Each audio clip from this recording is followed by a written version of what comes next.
ಚುನಾವಣೆಗಾಗಿ ಹಣ ಕಲೆಕ್ಷನ್ ಮಾಡಿರೋದು ಬಿಜೆಪಿಯವರು. ಅವರು ಮಾಡುವ ಕೆಲಸವನ್ನ ನಮ್ಮ ಮೇಲೆ ಹೇಳುತ್ತಿದ್ದಾರೆ ಎಂದು ಸಿಎಂ ಸಿದ್ದರಾಮಯ್ಯ ಹೇಳಿದ್ದಾರೆ.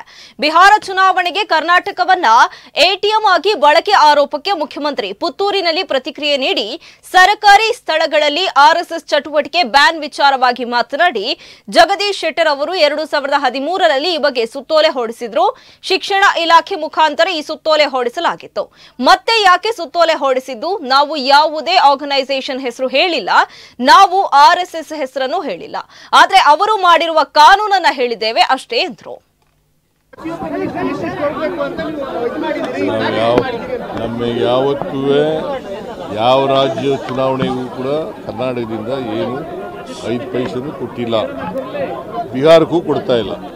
ಅವರು ಹೇಳ್ತಾರೆ ಅಂದ್ರೆ ಬಿಹಾರ ಹೆಸರಲ್ಲಿ ಕಲೆಕ್ಷನ್ ಮಾಡ್ತಾ ಇದ್ದಾರೆ, ಬಟ್ ಬಿಹಾರಕ್ಕೆ ಕಳಿಸ್ತಾ ಇಲ್ಲ, ಇಲ್ಲಿ ಯಾರಿಗೋ ಹೋಗ್ತಾ ಇದೆ ಅಂತ ಹೇಳಿ. ಯಾರು ಹೇಳ್ತಾ ಇರೋರು? ರಾಘವೇಂದ್ರ ಅವ್ರು ಮಾಡ್ತಾ ಇರೋ ಕೆಲಸನ ನಮ್ಗೆ ಹೇಳ್ತಾ ಇದ್ದಾರೆ ಅಷ್ಟೇ. ಅವ್ರು ಮಾಡೋ ಕೆಲಸನ ನಮ್ಗೆ ಹೇಳ್ತಾ ಇದ್ದಾರೆ. ಜಗದೀಶ್ ಶೆಟ್ಟರ್ ಹೇಳಿರೋದು 2013ರಲ್ಲಿ ಜಗದೀಶ್ ಶೆಟ್ಟರ್ ಆರ್ಡರ್ಸ್ ಮಾಡಿದ್ರು, ಸುತ್ತೋಲೆ ಹೊರಡಿಸಿದ್ರು ಎಜುಕೇಶನ್ ಡಿಪಾರ್ಟ್ಮೆಂಟ್ ನಿಂದ. ಯಾಕೆ ಮಾಡಿದ್ರು? ಅಲ್ಲ, ಅವ್ರು ಹೇಳ್ತಾ ಇರೋದು ನಾವು ಯಾವುದೇ ಆರ್ಗನೈಸೇಷನ್ ಹೆಸರು ತೆಗೆದಿಲ್ಲ.